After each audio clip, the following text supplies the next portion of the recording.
A start for North-South Carbon Market Cooperation India-EU Climate Partnership explained. The Hindu article A Start for North-South Carbon Market Cooperation by Shashank Pandey highlights a major climate and trade breakthrough between India and the European Union. On the 17th of September 2025, both sides unveiled a new strategic EU-India agenda, covering prosperity, technology, defense and sustainability. The most important clause buried in the Clean Transition section states that the EU will link India's carbon market with its Carbon Border Adjustment Mechanism or CBAM. In simple words, this means that if Indian exporters have already paid for carbon emissions within India, that cost will be deducted from the CBAM levy charged at the EU border. This avoids double taxation and encourages early decarbonization. However, turning this idea into reality faces major challenges. The Indian carbon market, officially known as the Carbon Credit Trading Scheme (CCTS), is still developing.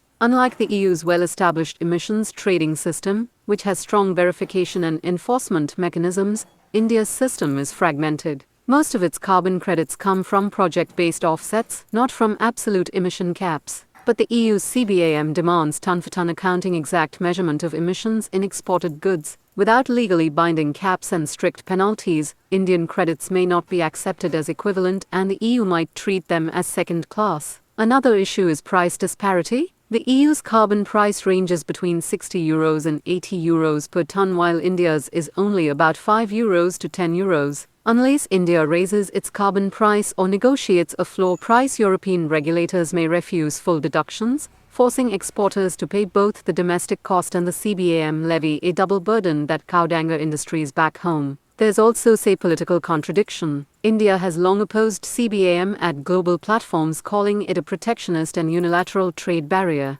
Now, linking its carbon market with CBAM could appear as India indirectly legitimizing a mechanism it once resisted. This could lead to future disputes. If the EU later says India's carbon pricing is insufficient, exporters may complain, and India might have to take the matter to the WTO. It also raises sovereignty concerns because CBAM gives the EU a say in how India designs its domestic climate policy. Despite these hurdles, the agreement offers a rare chance for North-South climate cooperation. If implemented properly, it could protect Indian exporters, promote industrial decarbonization, and become a model for global carbon market linkages. For that, India must strengthen its carbon market with transparent pricing, firm emission caps, and independent verification, while the EU should offer technical and financial support. Otherwise, this so-called breakthrough will remain only on paper, and Indian exporters will continue paying a heavy price at Europe's borders.